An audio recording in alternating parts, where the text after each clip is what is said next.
qu'il est bien prétentieux d'ignorer la voix des cieux, créant un contentieux avec celui qui est Dieu. C'est le moi silencieux qui accueille en son lieu le tout autre merveilleux dans un privilège pieux. L'inspiration est un don, un cadeau de contemplation, dans une découverte offerte qui implique une certaine perte. L'oubli du moi égoïste qui est souvent complice d'une certaine ignorance, causant notre errance. Car notre moi profond se rencontre dans le tréfonds, là où se lève la brume, pour laisser place à la plume.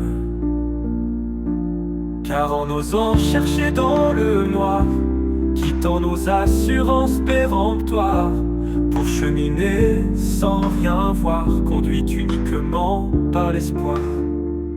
Affrontant nos déboires, mais remplis d'espoir, d'y rencontrer derrière la véritable lumière, celui qui inspire les auteurs, les poètes, les artistes, les acteurs, celui qui écrit et qui peint tout simplement le divin, réalisant qu'en disparaissant, c'est là que je deviens éminent, car infime notre grandeur n'est autre que l'image du Créateur.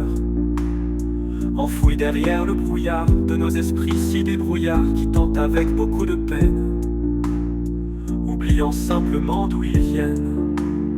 Si l'arbre porte de belles feuilles ainsi que les fruits que l'on cueille, ce n'est pas dû à la peine qu'il se donne, mais à celui qui s'abandonne. En effet, la vie en nous vient lorsque le moi se souvient simplement d'où il vient, reconnaissant qu'il n'est rien.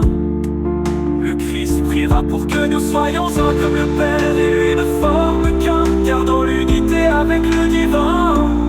C'est là que l'inspiration trouve en